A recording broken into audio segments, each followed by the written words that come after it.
Chapter 2, The Birth of Harry Ashworth as N. Thank you for all your reviews, they were very encouraging. This chapter should clear up any confusion you might have had from the prologue. Chapter 1 by, claims solace and Lord Silvere. Who are you, and how did you get here? She demanded. Harry stared at her in surprise. Before him stood a very young, version of the woman whose suicide he had just witnessed. Violet eyes pierced him with a stare that would have left him incapable of rational thought in his younger years, as the one she leveled at him crackled with barely restrained magical energy. Her dueling stance was good, certainly better than he had expected from a teenage witch, but then again, this was the Bellatrix who would go on to become one of the most feared master duelists in his time. Now that was a strange concept, his time. Did that mean he was in the past? From her appearance, it certainly seemed that way, because he sure didn't feel any younger. Out of reflex, he reached for his own wand before realizing that he no longer had it.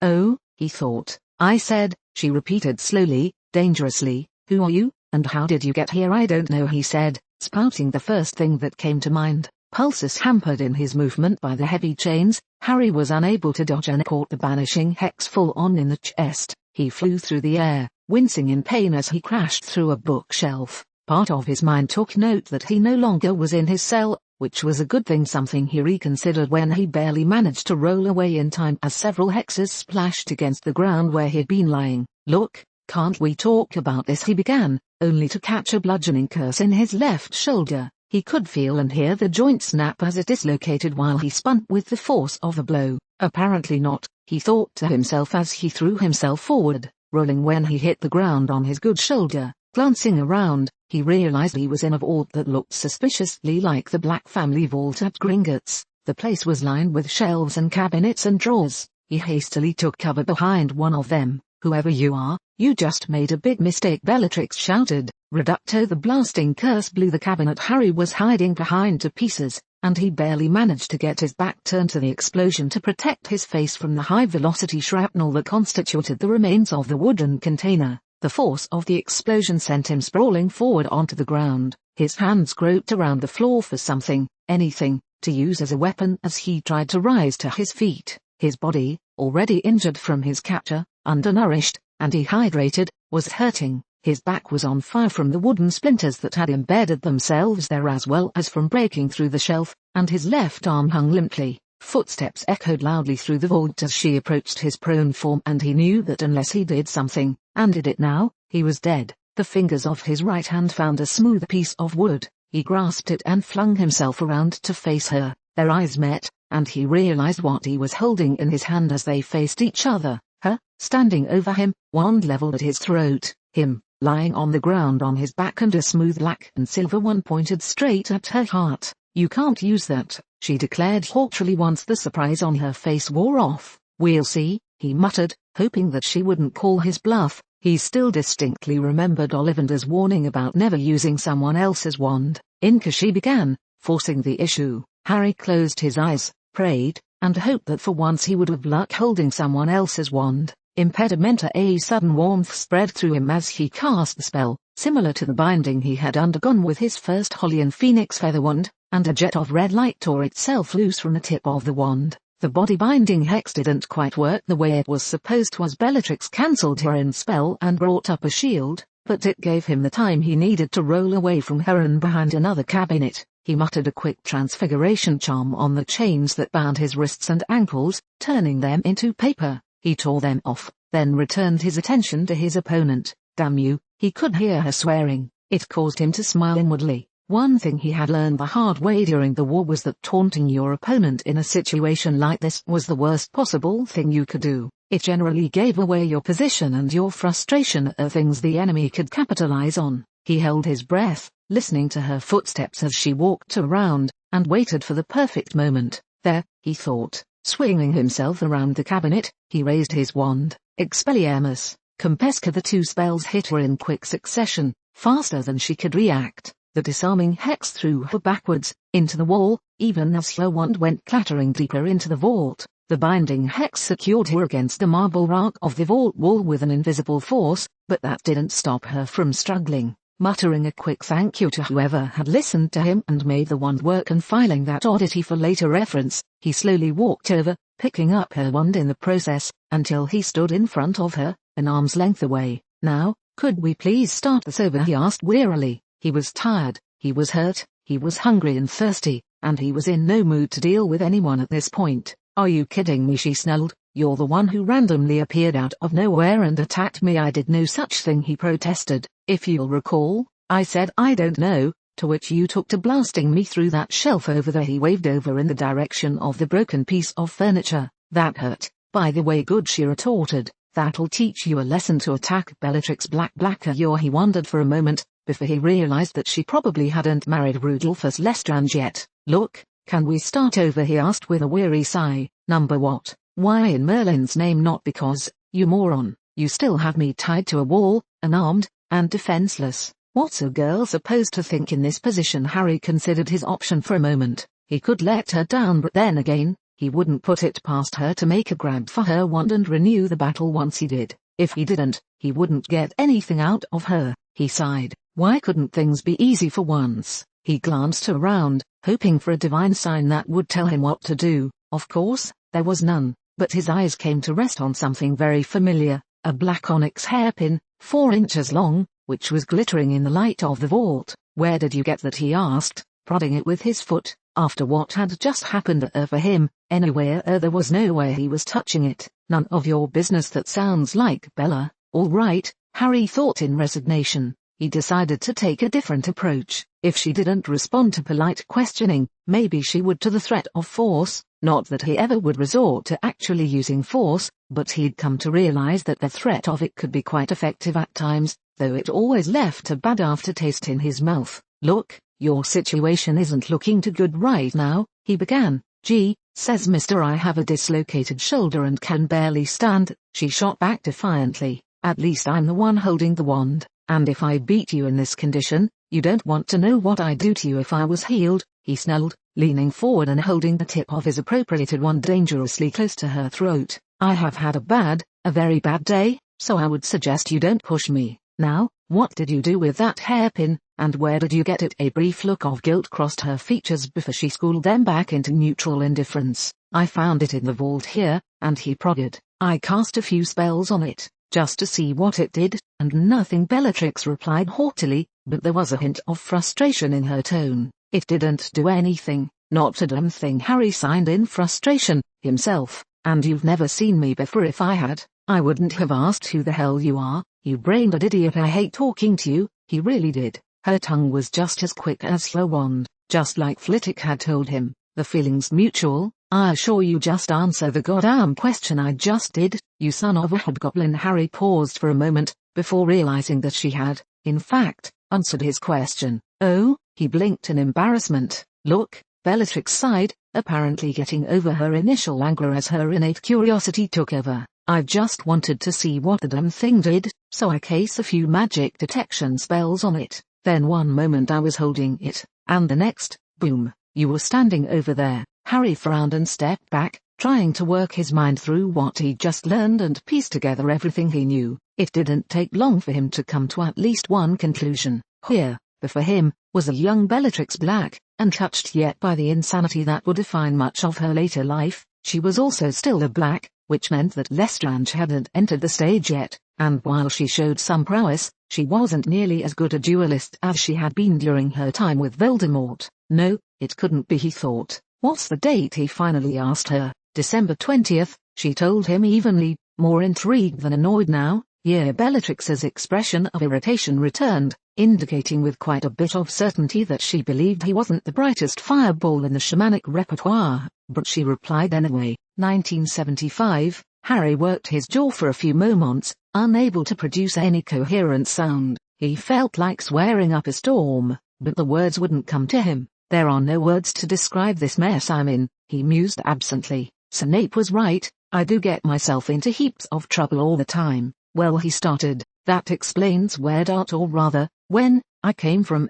and how you're here. Care to elaborate?" "It's my pin, anyway, and you're standing in my vault. Actually, you better let me go first, before I decide I've been nice enough and curse your sorry ass into the next century." He smirked. She was in no position to make demands, but he could see the glint of curiosity in her eyes, so similar to the expression in Hermione's eyes whenever she found a riddle she couldn't understand. She probably wouldn't try anything aggressive until she had an explanation. At least, he dismissed the spell and helped her to the floor. She picked up the hairpin and clutched it to her chest, then extended a hand for her wand. He debated returning it to her for a moment, before shrugging and handing it back. That thing, he explained, jabbing a thumb at the pin, I don't know if it was designed to do that, or if the combination of spells you cast on it set it off by accident, but it sent me back in time. I saw it right before I arrived here, 25 years in the future. You're crazy, he chuckled at the fact that she, arguably the most insane witch of the century,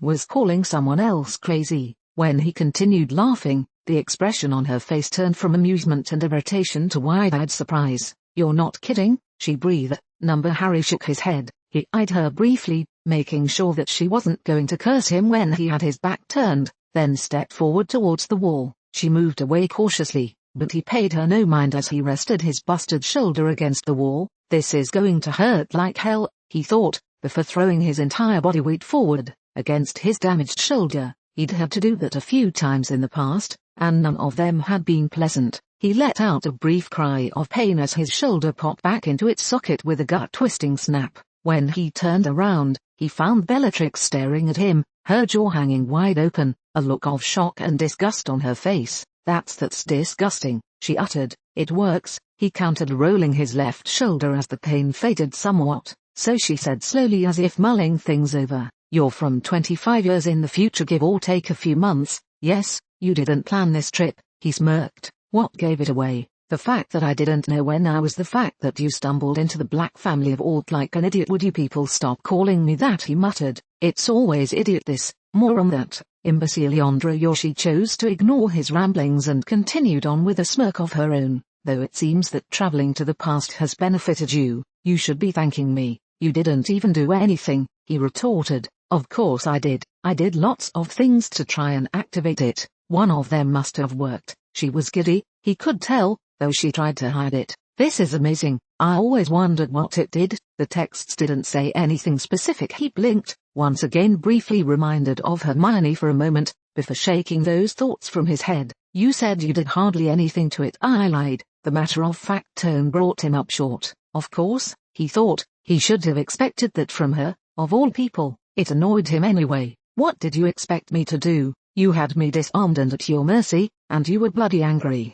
You could have been some crazy maniac who might have murdered me if I didn't answer to your satisfaction. You still might be a crazy maniac who'll murder me anyway. I mean, look at all the blood on your hands. I'm not. Harry glanced down at his hands, suddenly remembering what had happened just before he'd arrived. He fought down the violent urge to retch and shakily waved the wand to clean the blood off his hands. He'd seen dead bodies before, but somehow, Bella's suicide had shaken him more than he cared to admit. Maybe it was the pleading expression in her eyes, asking him to end the pain, or maybe it was the fact that her death, with the instrument of her demise still in his hands, was so personal, much more personal than any spell. Well, if you're not, then you better tell me who the hell you are, she demanded, leveling her wand at him again. Especially since you seem to know who I am. Not this again, he muttered, raising his own wand defensively as he overrode his own thoughts. Now was not the time to dwell on her past or your future or your death, when she didn't do anything.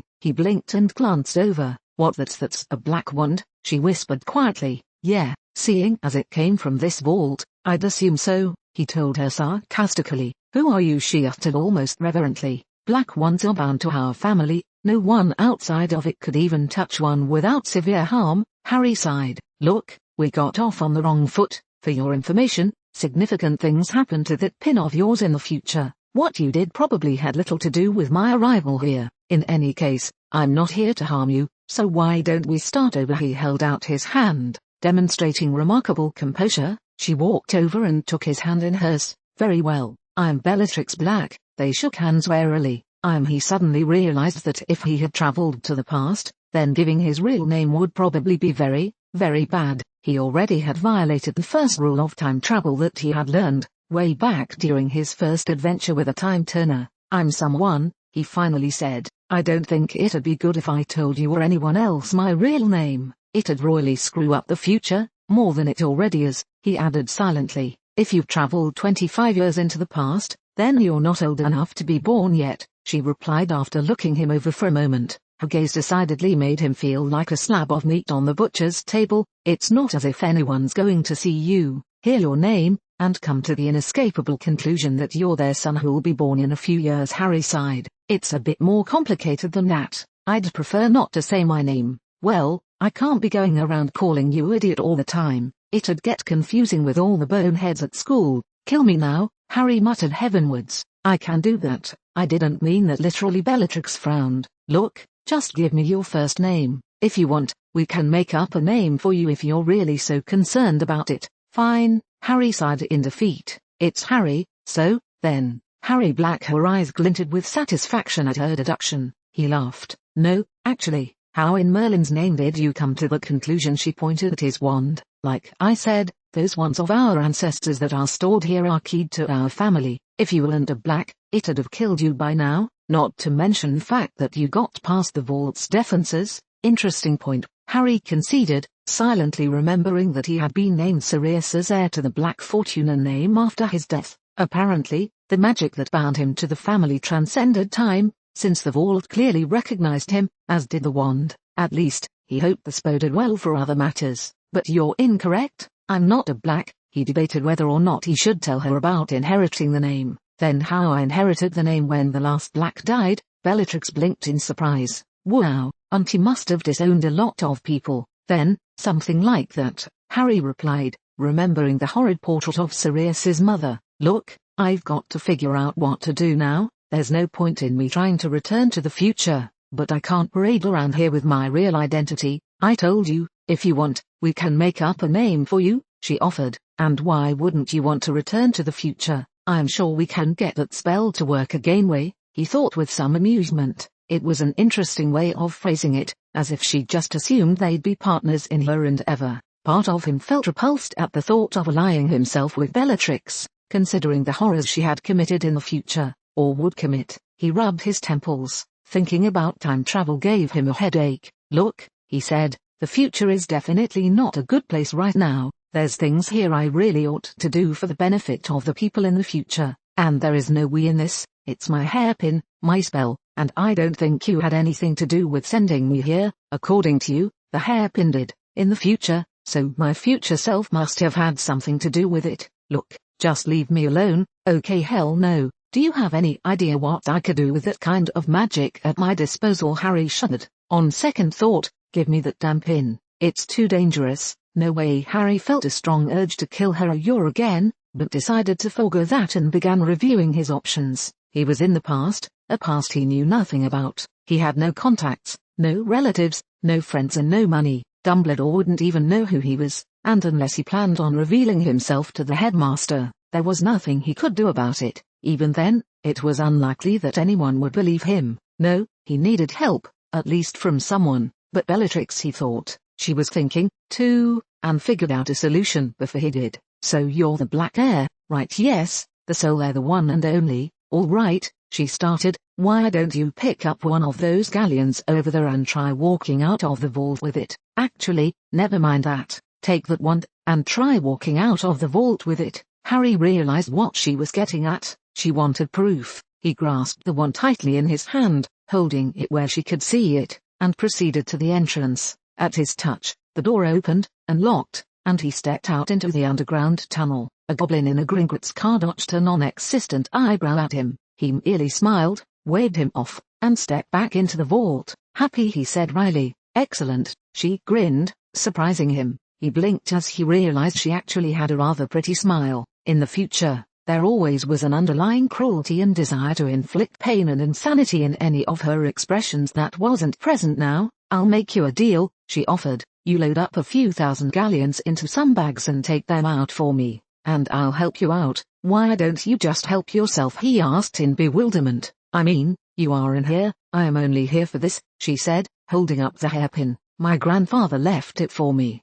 Besides, I'm not of age yet to take money without the supervision of the Black family head. With a grin, she added, which is you. So let me get this straight. Harry snorted, trying to conceal a chuckle. You want my help to rob the Black Vault, and in return you'll help me do what? Exactly. She seemed a little hesitant to define just exactly what she would offer to do for him. I'll help you get on your feet. You can take a part of that money, and I'll help you find a job. I'll collaborate with you on whatever background you want for yourself, and I can provide you with the contacts to draw up the necessary paperwork here for a price. Of course, these papers don't come cheap, but, she intoned, I also want in on whatever you figure out about the magic of this thing. She gestured towards the pin in her hand. Harry stared at her for a moment, briefly probing her mind with the limited legitimacy he knew. The few seconds he had before she realized what he was doing, forcing him to withdraw from her mind, were enough to determine that the offer, at least, was honest, and that she intended to keep her end of the bargain here for now,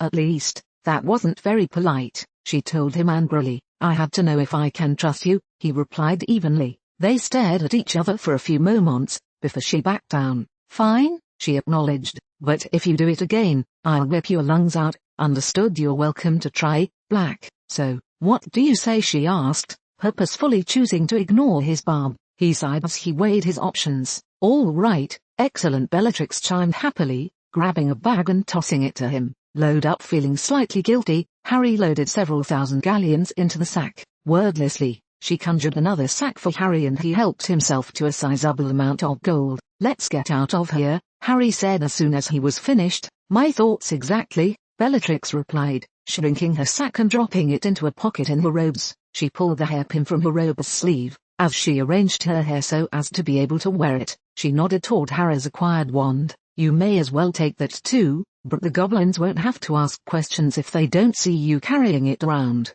I'm going to wait for a bit before depositing my share. Harry looked down at the wand he had used to defend himself. The shaft felt like black ash, tipped with silver, though he didn't know what the core was. He didn't really care, either, so long as it worked. Good point, he said, pocketing it. They exited the vault, both much richer, and were taken to the lobby by the goblin Harry had seen. Happily, the goblin in question did not comment about Harry's strange appearance, especially not after a galleon was discreetly pressed into his hands. They soon found themselves in front of Gringotts, at a busy intersection in Diagon Alley. Bellatrix turned to him with a triumphant smirk. That was a job well done if you say so, he shrugged. Now, we're going to have to come up with a name for you, if you're really intent on not revealing your real one. Smith, maybe Jones, Harry offered. Bellatrix snorted in disdain. Oh please, give me a break. Where's your creativity? If I'm going to get you connected, you're going to need a more distinguished name.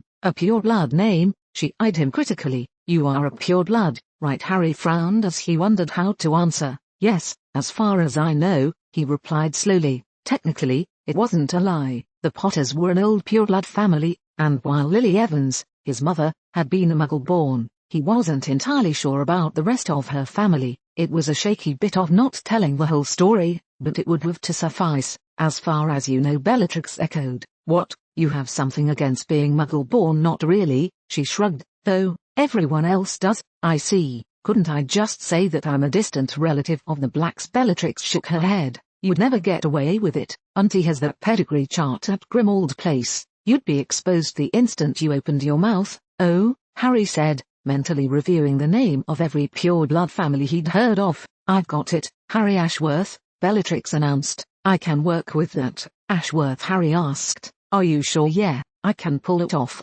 Bellatrix told him. They used to be quite common in England, but they migrated to Australia and New Zealand. There's enough of them over there that none of them would be able to say you aren't an Ashworth, even if you did have the misfortune to meet one or two. Harry mulled it over quickly. He'd never even heard of an Ashworth, so meeting one by chance seemed unlikely. All right, he agreed. I'll be Harry Ashworth. Great, Bellatrix said. Let's get going, Ashworth. I don't have all day. Where were we going? Harry asked. Well, Ashworth, you look and smell like a slob, Bellatrix said, breaking it to him. Kindle, you're at least for her standards. Anyway, first, we'll get you a room at the Leaky Cauldron to take care of the smell. Then we'll see if there's anything we can do about your looks. Harry started to protest and tell her that he'd been a prisoner for quite a while, but decided that it would be better to keep any details about the future a secret. No need for her to know who he'd been fighting for and against in the future. A much younger-looking Tom the barkeep was able to arrange a room for Harry, and he took a half-hour to shower and clean up a bit while Bellatrix waited impatiently.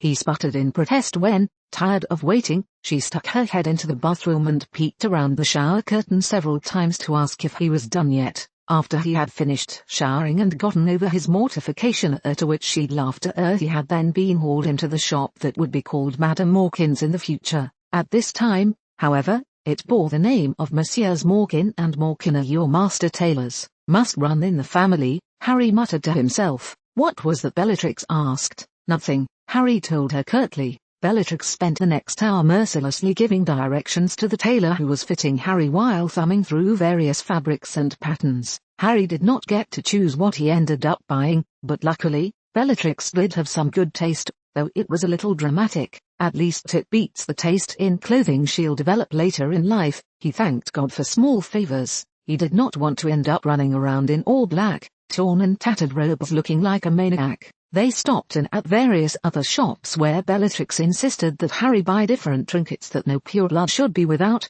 though he really didn't understand the point of having a penholder with built-in ink bottle when he used a separate ink bottle to begin with, and the quill that didn't fit the penholder. At one store, they bought a trunk, and Harry was grateful for having something to place his purchases in. He also found himself glad that he bought a very, very big trunk, because no matter how much they shopped, they kept buying more, so much in fact, that he could practically feel the bag of coins in his pocket getting lighter as he pulled out coin after coin. Harry and Bellatrix didn't linger long in any of the shops they visited. Harry had heard that girls could spend hours shopping and had even seen it with Ginny back in his time before everything went to hell, but Bellatrix seemed very impatient. Somehow though, they did manage to squeeze in a stop by almost every single store in Diagon Alley, even if Bella just stepped in to grab an owl order form for Harry's growing collection. I don't know what we're going to set you up as, Bellatrix explained as he stuffed the sheets of paper into the trunk. You'll want to be able to order anything you might need.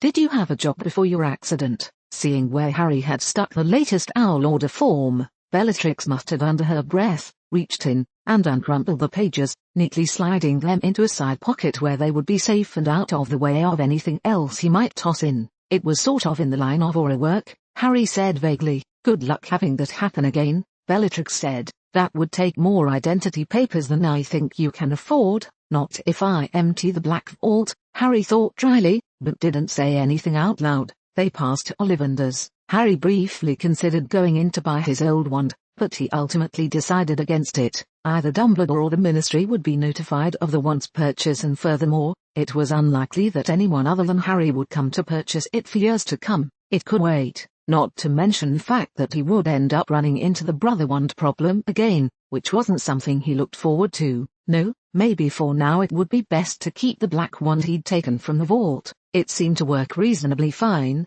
but he'd have to fully check it out before going into battle with it. They concluded their shopping before long and were walking back to the Leaky Cauldron. Well, Bella was walking, occasionally prodding Harry with a long, manicured fingernail, while Harry was struggling with his trunk. It did have enchantments on it to make the inside bigger and lighter, but there seemed to be a limit on how much weight it would reduce. As it was, he found himself struggling to drag it along. It took a good 15 minutes before Harry had had enough and shrunk the trunk, remembering to put a weight enchantment on it and stuffed it into his pocket, while Bella looked on with an amused smirk that clearly told him she thought him an idiot for not thinking about it earlier. Don't say it, he warned her. She wisely kept silent. They had almost reached the pub when they ran into trouble, heralded by a loud grin from Harry's companion. She stepped up in front of him and glared. What's wrong? He asked, trying to spot what would cause her to react that way. It's the Three Stooges, she muttered darkly, just as Harry spotted the three very familiar figures walking around the corner, Remus Lupin,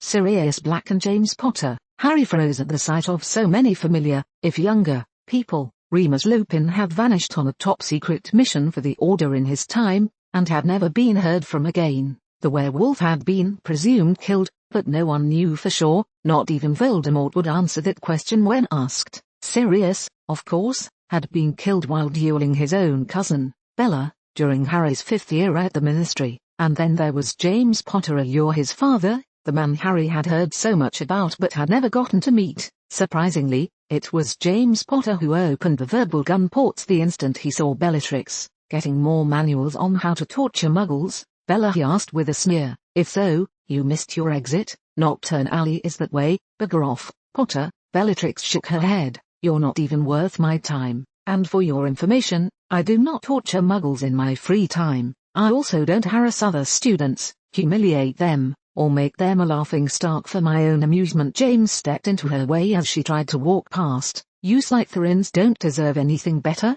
anyway. Backstabbing snakes, the lot of you. Bellatrix arched an eyebrow. Oh really? And I suppose you Gryffindors are so much better. At least we know the meaning of the word loyalty. Everyone else calls it idiocy, Bellatrix countered. It brought Harry up short. The words were the same as the older Bellatrix had spoken to him, back in the cell. I wouldn't expect a Slytherin to understand. You don't understand it, yourself, Potter, she replied haughtily. You spout all this drivel about honor and loyalty and integrity, but you don't have a damn clue as to what it actually means. James sneered at her. And you Slytherins do. You don't even know the concept of loyalty. At least we have a brain to understand it with. We never got to finish our duel back in Dowda last semester, James growled as he stepped forward, drawing his wand from his belt. How about we finish it now? Or are you scared? Black in your dreams, Potter, Bellatrix replied evenly, flicking her wrist and catching her wand in one smooth motion. Harry looked away from his father and realized what was going on.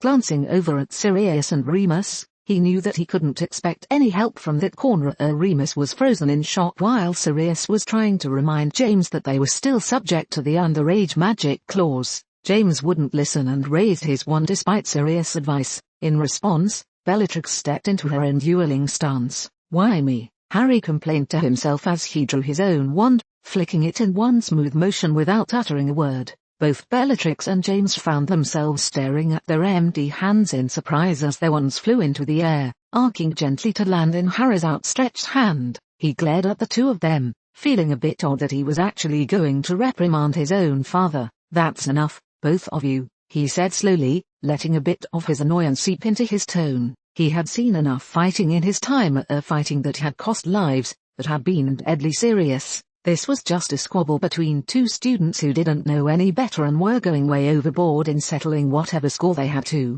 He was sick of people needlessly getting hurt. He purposefully walked in between the two and turned full circle, arms crossed over his chest, to look them both in the eye. Are you through acting like bickering children? While Bellatrix opened her mouth to protest, only to be cut off when Harry glared at her. You call yourself a Slytherin, he chuckled. Let me tell you what I've learned about Slytherins in the past. The good ones and the bad ones, they all had one thing in common. They prided themselves on their cunning, their smarts, subterfuge, cloak and dagger, intelligence, he said, tapping his temple. That is what they are good at. Charging off into a fight at the first insult is something unbecoming of a Slytherin. Bellatrix closed her mouth, her eyes wide with surprise at his declaration as she suddenly looked at him in a new light. As the realization dawned on her that despite his seemingly young age, he didn't look much older than someone who had graduated Hogwarts a few years ago, 20 to 22 at most, once he'd cleaned up. Realization that he understood, not just the horror stories everyone told of the Slytherins, the derisions and snide remarks, not just the way the dark wizards and most of her family twisted the teachings of Slytherin and the meaning of the house to be backstabbing, treacherous, and self-serving. He understood the real meaning of the house, and you. Harry spun around and leveled a glare on his father, who had by now been restrained by Sirius and Remus. You call yourself a Gryffindor. She's right, you know her honor, loyalty, integrity, bravery. You understand nothing of these things. You claim honor. Your honor is above petty squabbles about practice duels and finished when you fight for your life, when you're asked to guard something with your life. When you are entrusted with something that could cause many deaths, that is when you show honor, doing what's right, even when it's tough. That's what bravery is about. That's where you show your integrity, not when you drivel on about your perceptions of ideology when you know nothing about it. It took Harry a moment to realize that his voice had risen to almost a shout, and that he had a captive audience around him that was deathly quiet. Sirius was the first to break the silence, managing to close the jaw he had hanging open in slack-jawed amazement. Whoa, he turned to his longtime friend. He's got you there, mate. I told you going out and picking fights with Slytherins is a bad idea. They are not all bad, you know. Who the hell are you, anyway? James demanded as he tried to break free of the grip Sirius had on his arm. It doesn't matter, Harry answered quietly, almost softly, realizing how much attention he'd drawn to himself, even as the crowd dispersed. But you have to understand one thing, what you're doing now, it's childish and dangerous. You were willing to start a fight in the crowded area, and you are both underage. A lot of people could have gotten hurt, and why? Because you ran into a classmate who happens to be in a different house. Tell me, do you go around picking fights with any Slytherin you run into? When James shrugged defiantly, Harry sighed. It doesn't matter now, but I really suggest you try to understand what a house is really stand for, before you go around picking fights again. He turned around and handed Bellatrix back her wand, and passed James's to Sirius, who pocketed it with a slight grin. The sound of soft clapping caused all 5 of them to turn around. Standing in the shade of a tree, next to Florian Fortescue's ice cream parlor not 20 feet away, was Albus Dumbledore. He was eyeing Harry with an intrigued twinkle in his blue eyes. "Well said, young man, well said indeed," the headmaster said as he stepped forward.